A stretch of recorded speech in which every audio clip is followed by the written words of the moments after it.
नमस्कार, स्वागत है आप सभी का। आज की वीडियो में हम भारत के भूगोल के अंतर्गत दिए गए इंपॉर्टेंट टॉपिक अफवाह तंत्र, तो इस टॉपिक के अंतर्गत दिए गए वन लाइनर क्वेश्चन आंसर और साथ ही यहाँ पर दिए गए इंपॉर्टेंट फैक्ट को डिस्कस करेंगे। तो शुरू करते हैं आज की वीडियो को। तो यहाँ पर पहला प्रश्न है, किसी नदी एवं उसकी सहायक नदियों द्वारा अपवाही क्षेत्र को क्या कहते हैं? तो इसे कहते हैं अफवाह तंत्र। अगला प्रश्न है, भारत की सबसे बड़ी तथा लंबी नदी कौन सी है? तो गंगा नदी है। अगला प्रश्न है, ब्रह्मपुत्र नदी किस प्रकार के अफवाह तंत्र का उदाहरण है? तो पूर्ववर्ती अफवाह तंत्र का। अगला प्रश्न है, मानस किसकी सहायक नदी है? तो ब्रह्मपुत्र की। अगला प्रश्न है, ब्रह्मपुत्र नदी तिब्बत में किस नाम से जानी जाती है? तो सांगपो नाम से। अगला प्रश्न है, भागीरथी नदी का उद्गम स्थल है? तो गोमुख है। अगला प्रश्न है, लेह सिंधु नदी के किस तट पर अवस्थित है? तो दाएं तट पर। अगला प्रश्न है, भारत की किन दो नदियों का उद्गम स्थल लगभग एक ही है? तो ब्रह्मपुत्र और सिंधु का। अगला प्रश्न है, बांग्लादेश में गंगा नदी को किस नाम से जाना जाता है? तो पद्मा नाम से। अगला प्रश्न है, गंगा नदी के तट पर स्थित सबसे बड़ा शहर कौन सा है? तो कानपुर है। अगला प्रश्न है, गंगा की वह सहायक नदी कौन सी है जिसका उद्गम मैदानी भागों से हुआ है? तो गोमती नदी का। अगला प्रश्न है, सिंधु, ब्रह्मपुत्र और सतलज नदियों का उद्गम स्थल कहा जाता है? तो तिब्बत को। अगला प्रश्न है, केदारनाथ से रुद्रप्रयाग के मध्य कौन सी नदी प्रवाहित होती है? तो मंदाकिनी नदी। अगला प्रश्न है, मंदाकिनी नदी किस जल प्रवाह अथवा मुख्य नदी से संबंधित है? तो अलकनंदा नदी। अगला प्रश्न है, बद्रीनाथ का प्रसिद्ध मंदिर किस नदी के तट पर स्थित है? तो अलकनंदा नदी। अगला प्रश्न है, यमुना नदी का उद्गम स्थान कहाँ है? तो यह है बंदरपुर श्रेणी के यमुनोत्री हिमनद से। अगला प्रश्न है, दामोदर नदी किस नदी की सबसे बड़ी सहायक नदी है? तो हुगली नदी की। अगला प्रश्न है, हिमाचल प्रदेश में कौन सी नदियां प्रवाहित होती है? तो चिनाब, रावी और सतलुज नदी। अगला प्रश्न है, सबसे अधिक मार्ग परिवर्तन करने वाली नदी कौन सी है? तो कोसी नदी। नेक्स्ट हमें इंपॉर्टेंट फैक्ट है, दामोदर नदी छोटा नागपुर के पठार के पलामू जिले से निकलती है। अगला प्रश्न है, पूर्व की ओर बहने वाली भारत की नदियों में से एक में निम्नावलन के कारण विभ्रंश घाटी का निर्माण होता है? तो यह है दामोदर नदी। अगला प्रश्न, उत्तर प्रदेश एवं मध्य प्रदेश राज्यों में संयुक्त राजघाट नदी घाटी परियोजना किस नदी पर निर्मित की गई है? तो बेतवा नदी पर। नेक्स्ट यहाँ पर दिया गया है भारतीय नदी प्रणाली, तो इसे दो भागों में विभाजित किया गया है, एक हिमालयी नदी तंत्र, दूसरा प्रायद्वीपीय नदी तंत्र। हिमालयी नदी तंत्र के अंतर्गत है सिंधु नदी तंत्र, गंगा नदी तंत्र और ब्रह्मपुत्र नदी तंत्र। और प्रायद्वीपीय नदी तंत्र को भी दो भागों में विभाजित किया गया है, एक पश्चिमी घाट से उद्गम वाली नदियां और दूसरा विंध्याचल श्रेणी से उद्गम वाली नदियां। तो पश्चिमी घाट से उद्गम वाली नदियों में है कृष्णा नदी, गोदावरी नदी, कावेरी नदी और पेन्नार नदी। और विंध्य श्रेणी से उद्गम होने वाली नदियों में है महानदी, नर्मदा नदी और ताप्ती नदी। अगला प्रश्न है, भारत की किस नदी पर विश्व का सबसे ऊंचा पुल बनाया गया है? तो चेनाब नदी पर। अगला प्रश्न है, नर्मदा और ताप्ती नदियां समुद्र में गिरते समय किस संरचना का निर्माण करती है? तो एस्टुरी या ज्वारनदमुख का। अगला प्रश्न है, भ्रंश घाटी यानी रिफ्ट वैली से प्रवाहित होने वाली दो मुख्य नदियां कौन सी है? तो नर्मदा एवं ताप्ती है। नेक्स्ट आप इंपॉर्टेंट फैक्ट है, पश्चिम वाहिनी नदी नर्मदा उत्तर में विंध्य पर्वत तथा दक्षिण में सतपुड़ा पर्वत के मध्य भ्रंश घाटी से होकर प्रवाहित होती है। अगला प्रश्न है, अरब सागर में गिरने वाली दो प्रमुख नदियां कौन सी है? तो नर्मदा एवं ताप्ती नदी। अगला प्रश्न है, सोन तथा नर्मदा का उद्भव स्थल कहाँ है? तो अमरकंटक। अगला प्रश्न है, नर्मदा नदी किस दिशा की ओर प्रवाहित होती है? तो पश्चिम दिशा की ओर। अगला प्रश्न है, भूबंधित या अंतर्वाही नदी कौन सी है? तो लूनी नदी। अगला प्रश्न है, बिहार में निर्मित त्रिवेणी नहर में किस नदी से पानी आता है? तो गंडक नदी से। अगला प्रश्न है, कपिला किस नदी की सहायक नदी है? तो कावेरी की। अगला प्रश्न, नदियों की लंबाई के आरोही क्रम में गोदावरी, महानदी, नर्मदा एवं ताप्ती का सही अनुक्रम कौन सा है? तो सबसे पहले है गोदावरी नदी, इसकी लंबाई है 1465 किलोमीटर, नर्मदा नदी की लंबाई है 1312 किलोमीटर, महानदी की लंबाई है 851 किलोमीटर और ताप्ती नदी की लंबाई है 724 किलोमीटर। तो गोदावरी, नर्मदा, महानदी और ताप्ती सही अनुक्रम है। अगला प्रश्न है, दक्षिण भारत की नदियों में किसका जलग्रहण क्षेत्र सर्वाधिक है? तो गोदावरी नदी का। अगला प्रश्न है, प्रायद्वीपीय भारत की नदियों में से कौन सी नदी सबसे लंबी है? तो गोदावरी नदी। अगला प्रश्न है, हंगरी किस नदी की सहायक नदी है? तो तुंगभद्रा नदी की। अगला प्रश्न है, श्री रंगपट्टनम, शिव समुद्रम और श्री रंगम नामक द्वीपों का निर्माण कौन सी नदी करती है? तो कावेरी नदी। अगला प्रश्न है, कावेरी नदी का उद्गम स्थल कहाँ स्थित है? तो ब्रह्मगिरी पहाड़ियों में। अगला यहाँ पे इंपॉर्टेंट फैक्ट है, कावेरी नदी कर्नाटक, केरल, तमिलनाडु एवं पुदुचेरी राज्यों से होकर प्रवाहित होती है।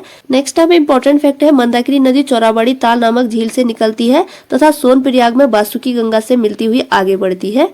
नेक्स्ट यहाँ पर दी गई है भारत की प्रमुख नदियां, तो यहाँ पर नदी उद्गम स्थल, अन्य नदियां, सागर से संगम स्थल और सहायक नदियां दी गई हैं। तो सबसे पहले है सिंधु नदी, तो इसका उद्गम स्थल है तिब्बत के मानसरोवर झील, कैलाश पर्वत और कराची पाकिस्तान के निकट या अरब सागर में मिल जाती है। सहायक नदियां हैं सतलज, ब्यास, रावी, चिनाब, झेलम, सिंगी, जास्कर, गरचप, चू, स्योंग, सिगार और गिलगित। नेक्स्ट है सतलज नदी, इसका उद्गम स्थल है मानसरोवर झील के निकट राकस्थाल, कपूरथला के दक्षिण पश्चिम सिरे में ब्यास नदी में तथा मिठानकोट के निकट यह सिंधु नदी में मिल जाती है।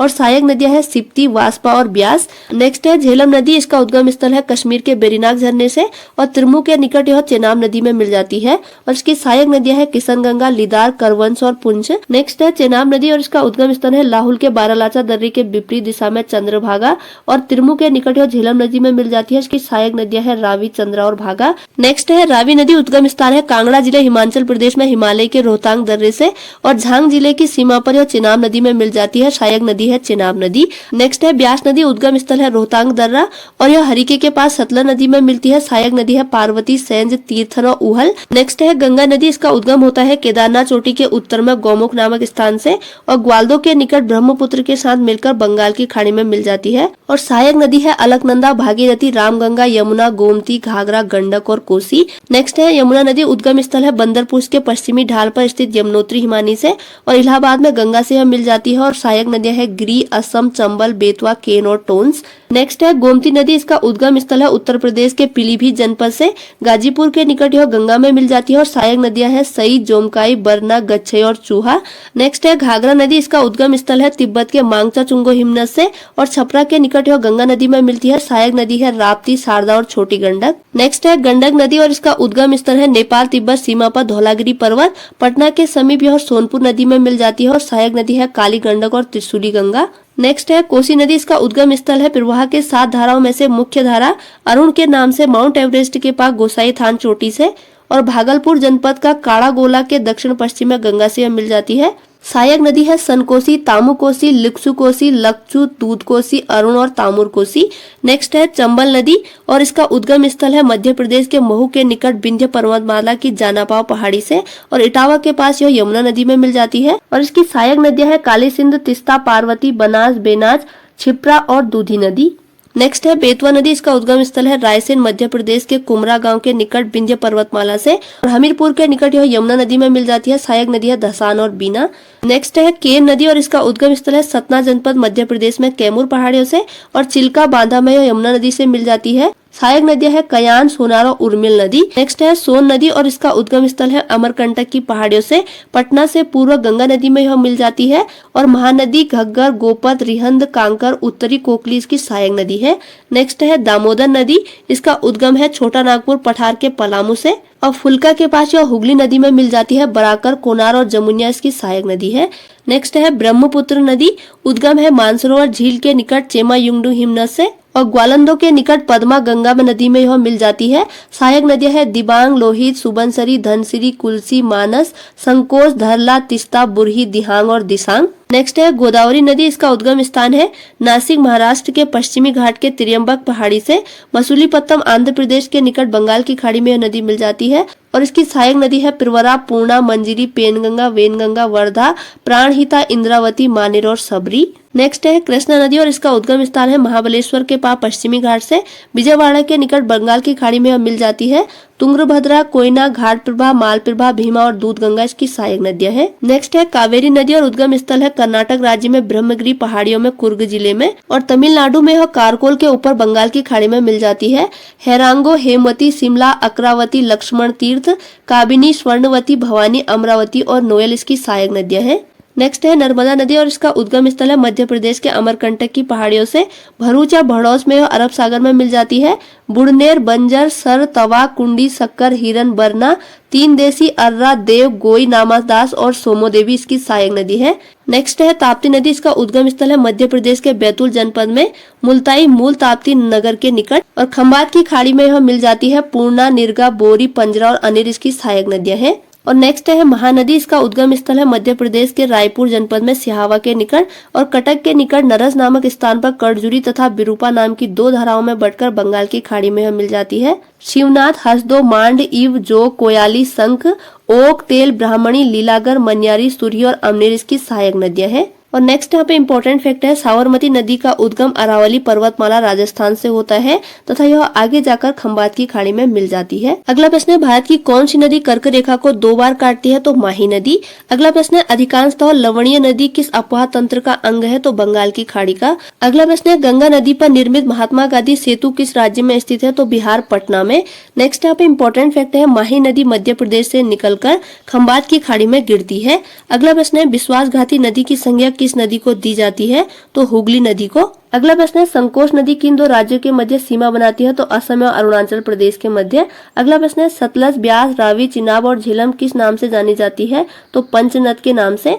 अगला प्रश्न है, झेलम नदी का उद्गम किस स्थान से होता है? तो कश्मीर के बेरीनाग झरने से। नेक्स्ट यहाँ पे इंपॉर्टेंट फैक्ट है, हिमालय नदियां 12मासी होती है जबकि प्रायद्वीपीय नदियों का प्रवाह मौसमी होता है। अगला प्रश्न है, एडन नहर किस नदी से निकाली गई है? तो दामोदर नदी से। नेक्स्ट यहाँ पर दिए गए हैं नदियों के किनारे स्थित प्रमुख नगर। तो लेह सिंधु नदी के किनारे पर स्थित है, कानपुर गंगा नदी, श्रावस्ती राप्ती नदी, कोटा चंबल नदी, पटना गंगा नदी, वाराणसी गंगा नदी के तट पर स्थित है, गया फाल्गु नदी के तट पर है, दिल्ली यमुना नदी के तट पर है, फर्रुखाबाद गंगा नदी के तट पर है, बैतूल राप्ती नदी के तट पर है, बद्रीनाथ अलकनंदा नदी के तट पर है, विजयवाड़ा कृष्णा नदी के तट पर है, कुल्लू तुंगभद्रा नदी के तट पर है, मथुरा यमुना नदी के तट पर है, डिब्रूगढ़ ब्रह्मपुत्र नदी के तट पर है, पुणे मुलामुथा नदी के तट पर है, चेन्नई अडयार नदी के तट पर है, कोलकाता हुगली नदी के तट पर है, श्रीरंगपट्टनम कावेरी नदी के तट पर है, गुवाहाटी ब्रह्मपुत्र नदी तट पर है, पंढरपुर भीमा नदी के तट पर है, होशंगाबाद नर्मदा नदी के तट पर है, नल्लौर पेन्नूर नदी के तट पर है, तंजावुर कावेरी नदी के तट पर है, संबलपुर महानदी के तट पर है,